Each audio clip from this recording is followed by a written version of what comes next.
Now, holding the ruler may seem like a simple thing. You just hang on to it.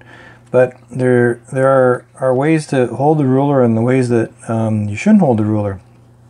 So obviously the ruler has to be on a flat surface in order to use it properly.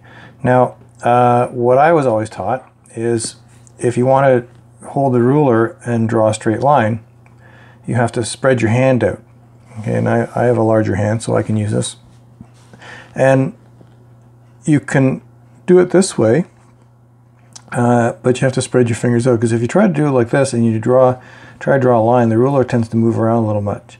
So if you spread out as much as you can and press down on it, you're actually increasing the surface area that you're pressing down on, and it won't move as much.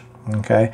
Now, one thing you have to remember is when you're holding the ruler and you want to draw a line kind of an odd size or an odd angle, you don't have to have it like that. Another really good way to hold the ruler is if you turn the ruler sideways and then you turn your paper sideways with the direction that you want to draw, and if you spread out your thumb and your finger and hold it down like that, okay, and it's not going to move either, right? It'll move a little bit if you push it hard enough, but it's easier to push it down.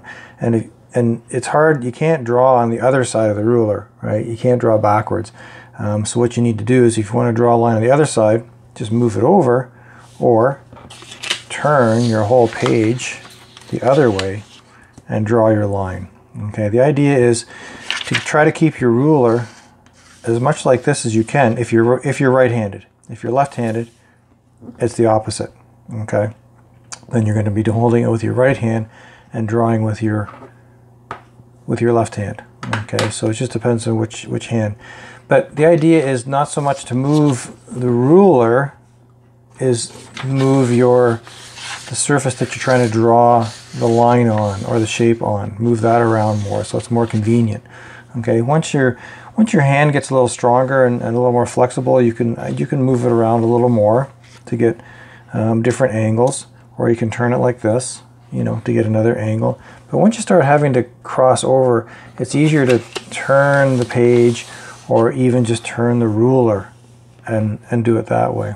Okay, so that's the trick to holding your ruler. Now, if you have a smaller hand, then just use a smaller ruler. Okay, simple as that. And like I said, this is cut in half. You can actually buy shorter rulers as well that are about 15 centimeters long. Okay, so also when you hold a ruler, you can't put your fingers over the end, because when you draw your line, you're going to end up getting your fingers in there.